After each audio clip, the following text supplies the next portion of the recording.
मेरे प्रिय विद्यार्थियों, आपका ई लर्निंग हिंदी कक्षा में स्वागत है। बच्चों, आज मैं तीसरी कक्षा की व्याकरण की शुरुआत करूंगी। बच्चों, यह आपकी पाठ्य पुस्तिका है जिसका नाम है सरस्वती मैं और मेरा व्याकरण भाग 3। आज मैं आपके व्याकरण की पहली पाठ भाषा का अध्ययन करूंगी। ठीक है, तो कृपया करके बच्चों आप सभी पृष्ठ संख्या 5 निकालिए और देखिए यहाँ पर पेंसिल और रबड़ के बीच संवाद चल रहे हैं। पेंसिल बोली, मैं तुम्हें बहुत परेशान करती हूँ, मेरी वजह से तुम्हें बहुत कष्ट झेलना पड़ता है। तब रबड़ ने कहा, नहीं बहन, तुम ऐसा क्यों कह रही हो? तब पेंसिल बोली, देखो ना, अब गलती तो मैं करती हूँ और मिटाना तुम्हें पड़ता है। रबड़ बोला, पर यह तो मेरा काम ही है, मैं तो सिर्फ अपना काम करता हूँ। मेरी गलतियों को सुधारते सुधारते तुम कितने छोटे हो गए हो। पेंसिल बोली। तभी रबड़ ने जवाब दिया, पेंसिल बहन, तुम मेरा आकार देखकर दुखी मत हो, यह तो मेरा काम है और मुझे अपना काम बहुत पसंद है। यह रबड़ ने कहा। अब आइए बच्चों पृष्ठ संख्या 6। तो बच्चों आप बताओ कि रबड़ और जो पेंसिल के बीच संवाद हुआ है, तो पेंसिल और रबड़ ने जो अपने मन की बात कही है उसका माध्यम क्या हो सकता है? हाँ, आपने सही जवाब दिया। उसका माध्यम है भाषा। ठीक है, उसका माध्यम है भाषा। आपने देखा होगा कि बहुत छोटे बच्चे जिन्होंने अभी बोलना नहीं सीखा, वे भी संकेतों से अपने मन के भावों तथा विचारों को दूसरों तक पहुंचाते हैं।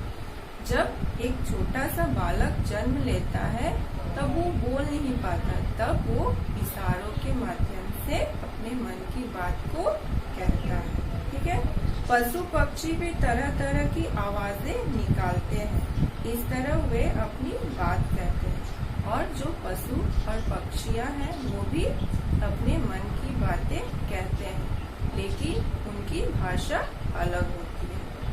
हम भी अपनी बात कभी इशारों में तो कभी बोलकर और कभी लिखकर दूसरों तक पहुंचाते हैं। और हम भी कभी इशारों में और कभी लिखकर तो कभी बोलकर अपने मन की बात दूसरों तक पहुंचाते हैं। इन सब के लिए हमें भाषा का सहारा लेना पड़ता है। और जब हम अपने मन की बात किसी दूसरे को बताते हैं और दूसरा उसे समझता है, यहाँ पर भाषा की मदद ली जाती है। ठीक है, तो भाषा एक ऐसा माध्यम है जिससे हम अपने मन की बात दूसरों तक पहुंचाते हैं और दूसरा उसे समझता है।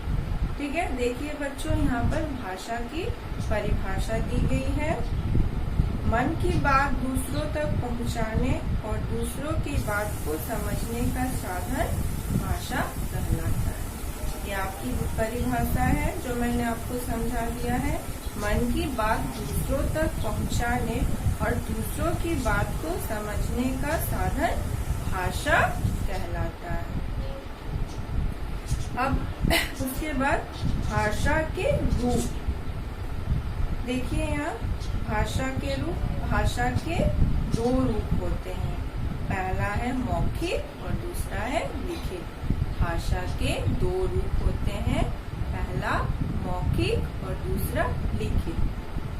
जब हम बोलकर अपनी बात दूसरों तक पहुंचाते हैं और दूसरों की बात सुनकर समझते हैं तो वो भाषा मौखिक भाषा कहलाता है। जब हम अपनी बात बोलकर दूसरों तक पहुंचाते हैं और दूसरा उसे सुनकर समझता है, उसे मौखिक भाषा कहते हैं। जैसे मैं अभी बोलकर आपको अपनी बात पहुंचा रही हूँ, इसी प्रकार आप सुनकर उसे समझ पा रहे हो, यह मौखिक भाषा का रूप है।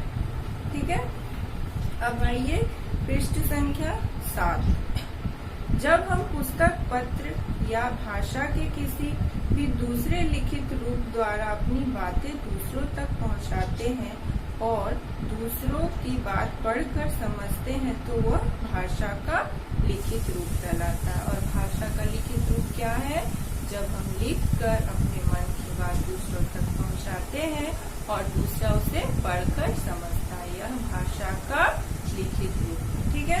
अब उसके बाद देखिए कुछ विशेष वाक्य है।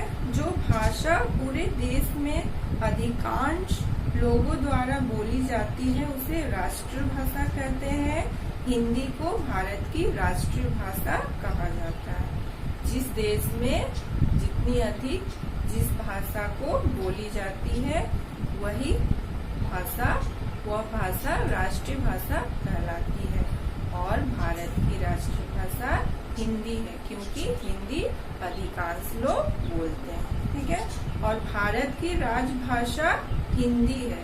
भारत की राष्ट्रीय भाषा हिंदी है और भारत की राजभाषा भी हिंदी है।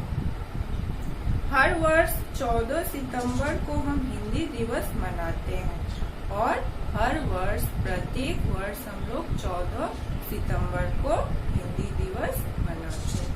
तो बच्चों आज के लिए यहीं तक। आगे की कक्षा में हम लोग आगे के अंश को समझेंगे।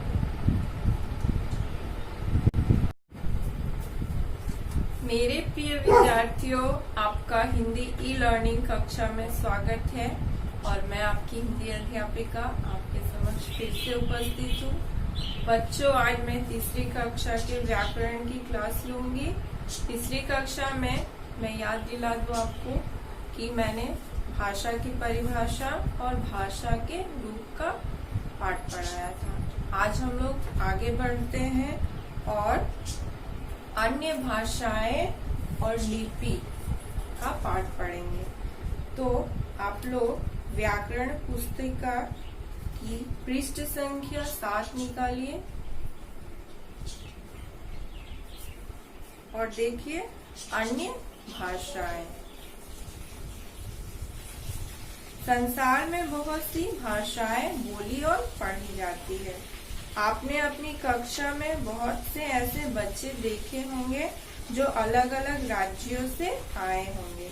जैसे कोई महाराष्ट्र का, तो कोई पंजाब का, कोई गुजरात का, तो कोई बंगाल का और कोई उड़ीसा का। आप लोगों ने अपनी कक्षा में देखा होगा कि बहुत सारे ऐसे बच्चे हैं जो अन्य राज्यों से आए हैं। जैसे कोई महाराष्ट्र से आया है, कोई गुजरात से आया है, कोई बंगाल से आया है, तो कोई उड़ीसा से आया है। ठीक है। सबकी अपनी अपनी भाषा है। सबकी अपनी अपनी भाषा है। आइए जाने कुछ भाषाएं। जैसे गुजरात के लोग गुजराती, देखो यहाँ पर चित्र दी गई है जिसमें उस राज्य के वेशभूषा के साथ उसकी भाषा दी गई है। जैसे गुजरात की भाषा गुजराती, महाराष्ट्र की मराठी, पंजाब की पंजाबी। अब पृष्ठ संख्या 8 देखिए। पश्चिम बंगाल की बांग्ला, तमिलनाडु की तमिल और कर्नाटक की कन्नड़। ठीक है।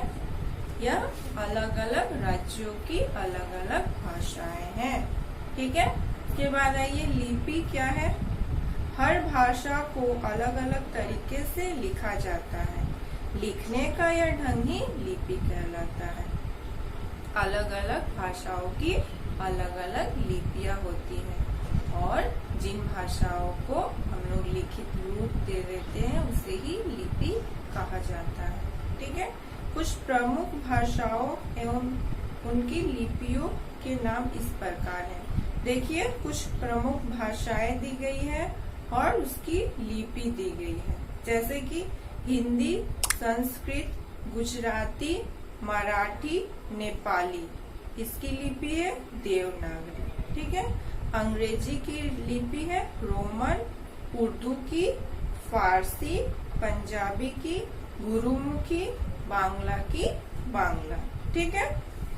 उसके बाद आइए, प्रमुख भारतीय भाषाओं की प्रमुख लिपियों को हम भारतीय मुद्रा के रुपयों पर भी देख सकते हैं। जो भारत की मुद्रा है वहाँ भी आप भाषाओं के लिपियों को देख सकते हैं। जैसे कि यह मुद्रा है, इसमें बहुत सारे राज्यों की लिपि दी गई है। यहाँ आप लोग लिपियों को देख सकते हैं। ठीक है, भाषा की पाठ यहाँ समाप्त हो चुकी है और हम लोग कुछ दोहरा लेते हैं। आओ दोहराए। पृष्ठ संख्या 9। ठीक है, भाषा मन के भाव प्रकट करने का साधन है। ठीक है, हम जब अपने मन के भाव को प्रकट करते हैं उसका साधन ही भाषा है। ठीक, हम दूसरों के विचार सुनकर और पढ़कर समझते हैं और हम दूसरों के विचारों को सुनकर और पढ़कर समझते हैं। हम अपने विचार बोलकर और लिखकर दूसरों तक पहुंचाते हैं। ठीक है, और हम अपने विचार लिखकर और बोलकर दूसरों तक पहुंचाते हैं। मौखिक और लिखित भाषा के दो रूप हैं। भाषा के दो रूप जैसे मैंने बताया, लिखित और मौखिक। ठीक है, लिखने का ढंग लिपि कहलाता है और लिखने का ढंग क्या कहलाता है? लिपि कहलाता है। तो बच्चों, आज के लिए यहीं तक। आगे की कक्षा में हम लोग आगे का पाठ पढ़ेंगे।